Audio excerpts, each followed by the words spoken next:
Welcome to my channel Anand classroom.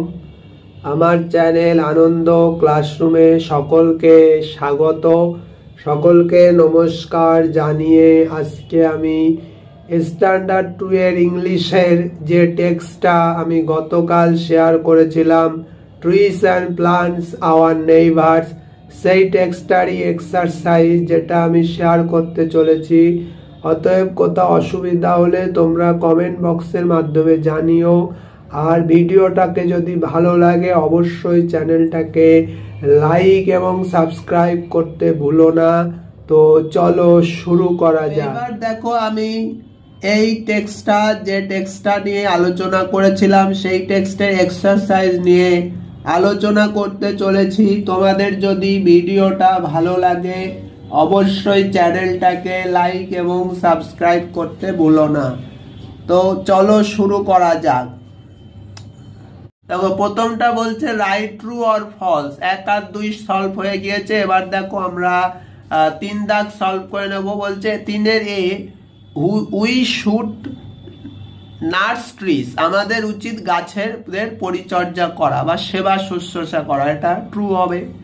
B দাগ দেখো, trees are not our friend, গাছেরা আমাদের বন্ধু নয়, এটা ফলস হবে, মানে মিথ্যে।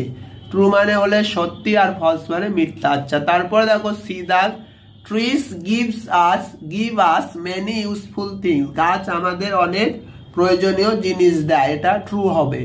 ডি দাগ, trees help to make the nature beautiful, অর্থাৎ গাছ সাহায্য করে প্রকৃতিকে সুন্দর রাখতে, এটা ট্রু হবে। উই মাস্ট সেভ ট্রিজ, আমাদের অবশ্যই গাছেদের রক্ষা করা উচিত, এটা ট্রু হবে। তারপরে দেখো 4 দাগ, match A with B to make the word, অর্থাৎ এর সাথে বি মিলিয়ে নতুন শব্দ তৈরি করো। তাহলে দেখো প্রথমটা কি হবে, দেখো গ্রোয়ান্ট, একসাথে কি হবে গ্রাউন্ড। তারপরে দেখো টিপের সাথে ইন, একসাথে কি হলো টিফিন। তারপরে দেখো 3 দাগ KICK, একসাথে, প্রথমটা GROUND গ্রাউন্ড, দ্বিতীয়টা TIFFIN টিফিন। তারপরে দেখো 3 দাগ KICK কিক। তারপরে দেখো 4 দাগ AGAIN এগেন। তারপরে দেখো 5 দাগ THEIR দেয়ার। তাহলে এই হচ্ছে তোমাদের শব্দ এর সাথে বি মিলিয়ে। আচ্ছা, এইগুলো পরীক্ষায় আসার জন্য খুবই ইম্পর্টেন্ট, হয়তো এরকম ধরনের কোশ্চেন পরীক্ষায় আসতে পারে।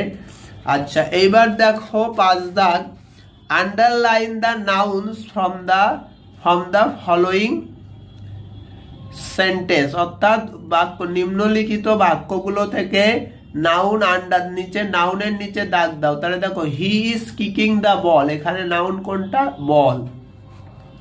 তারপরে দেখো তারপরেরটা দেখো, দে আর আন্ডার দ্য বিগ ট্রি, তারা গাছের নিচে আছে, এখানে নাউন কোনটা? দেখো এখানে নাউন হবে ট্রি।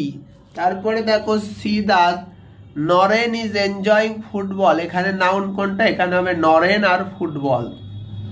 তারপরে ডি দাগ, children are in the playground, এখানে নাউন কোনটা? এখানে হবে চিলড্রেন আর প্লেগ্রাউন্ড।